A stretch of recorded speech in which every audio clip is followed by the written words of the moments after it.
Добре дошли отново в модулта ти. Това е урок 2. Планиране, бюджетиране и паричен поток. Урок първи се научи да виждаш парите си. Сега се учим да ги планираме. Целта е стабилност и да превърнем нередовния доход в план, на който можеш да разчиташ. Да се захващаме. Две думи постоянно се бъркат. Бюджет и паричен поток. Това са азмични инструменти. Бюджетът е план. Той гледа напред към доходите и разходите, които очакваш за определен период месец, 3 месечи, година. Отговаря на въпроса: какво очаквам да спечеля и да похача? Той е твоята цел и твоите предпазни граници. Паричният поток е реалността. Той проследява реалното движение на парите навън и навътре и показва точно кога се случва всяка транзакция. Отговаря на един по-неотложен въпрос: имам ли пари точно сега? Това е твоята система за ранно предупреждение.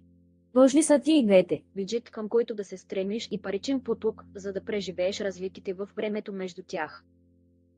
Ето предизвикателството в сърцето на творческите финанси. Твоят доход се колебае понякога драматично. Представи си една реална година. През януари голям клиентски проект приключва. 1500 евро. Домат под малка абонаментна работа. Април заключват нови договори. Тира. После ини заключва сладят сезон и спада до само 300. Междувременно разходите ти остават почти непроменени. На наема, софтуера и храната не им пука колко си спечелил този месец. Тази разлика в колебащ се доход срещу постоянни разходи е основното предизвикателство. Един силен план е това, което превръща тези колебания от паника в стратегия. Той ти позволява да покриеш слабите месеци спокойно.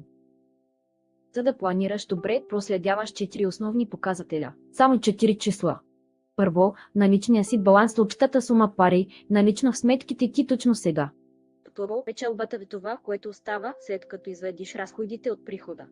Предотмара. Това е печалбата като процент. Печалба, делена на прихода пусто. Той показва колко ефективен е бизнесът ти. И четвърто, финансовия резерв, колко дълго можеш да продължиш да работиш с наличните си пари. Твоите пари, разделени на основните ти месечни разходи. Заедно те ти казват почти всичко. Колко имаш, колко задържаш, колко си ефективен и колко дълго можеш да издържиш. Тега една истина, която традиционните бизнес съвети често пропускат. Като творец, ти си бизнесът. За разлика от голяма компания, способността ти да твориш зависи пряко от личната ти стабилност. Ако основните ти нужди не са задоволени, работата спира. Затова личните ти разходи имат значение за бизнеса. Те определят истинският ти минимален доход. Само бизнес разходите подценяват колко всъщност ти трябва да печелиш, за да оцелееш. Те разкриват истинският ти финансов резерв. Изчислен само по бизнес разходите, резервът изглежда подвеждащо дълъг. Добави личните си основни нужди за честното число. И личният стрес влияе на представянето. Финансовата тревожност тихо източва креативността, докато яснотата я възстановява. Затова проследявай ги заедно, за да видиш истината после, докато бизнесът ти расте, се научи да ги разделяш чисто. Те изградим план за напред, проста двумесечна прогноза. 4 стъпки. Стъпка. Определи периода си. Избери 2 месеца, за които ще планираш, да речем януари и февруари. Стъпка. Изброй очаквания си доход. Запиши всеки източник, който очакваш за всеки месец. Стъпка. Изброй очакваните си разходи. За всеки разход, бизнес и личните основни нужди също. Стъпка 4. Изчисли паричния си поток. Доход минус разходи. Резултатът е излишък или дефицит. После идва силната част, подложи го на стрес тест. Как става, ако плащане от 1000 евро пристигне с месец съкъснение? Те план пред теб, можеш да отговориш на това спокойно и да решиш какво да правиш, вместо да изпаднеш в паника, когато се случи. Тега най-важното число за един свободно практикуващ. Твоят финансов резерв. Той отговаря на един въпрос. Ако спра да печеля днес, колко дълго още бих могъл да плащам основните си разходи? И числи в 3 стъпки. Първо, наличните си пари в банков баланс, авариен фонд и вече получени пари. Небъдещи плащания, на които още се надяваш. Второ, основните си месечни разходи. И бизнес разходите, и личният ти минимум на наем, храна, комунални услуги. Трето, наличните пари, разделени на основните разходи, дават финансовия ти резерв в месец. Време. 900 евро налични пари, разделени на 450 в основни разходи, са 2 месеца резерв. Финансовият резерв не е за съвършенство. Това е осъзнатост. Когато го знаеш, взимаш полезни решения и избягваш панически цикли. И така, какво всъщност ти казва да направиш числото на финансовия ти резерв? Чети го като показател за гориво. 3 месеца или повече и имаш добра стабилност. Можеш да планираш, да експериментираш и да поемаш по-големи проекти уверено.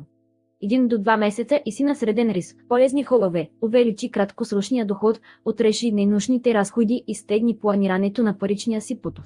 От 1 месец и си на висок риск. Буферът ти е твърде малък и трябва да действаш сега да отложи разходи, осигури бърз доход и укрепи паричните си навици.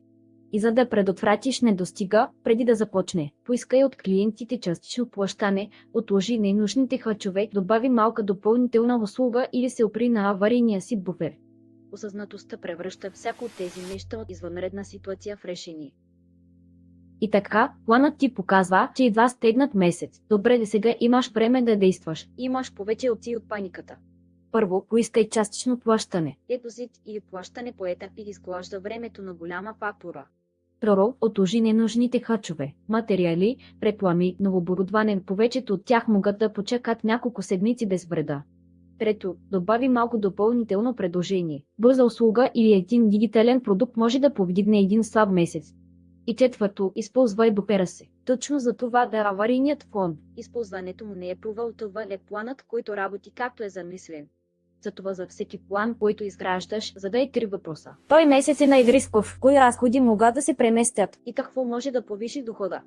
Оговори на тях рано и недостигът на пари става решение, вместо криза. Една идея стои в основата на всичко това. Толерав. Аварийният фонд превръща лошия месец от криза в обикновено неудобство. За един творец нередовен доход това е най-успокояващото нещо, което можеш да изградиш. Треми се към буфера, който покрива от 1 до 3 месеца от основните ти разходи. Изграждаш го по същия начин, по който изграждаш всичко устойчиво от малко по малко, добрите месеци, целенасочен.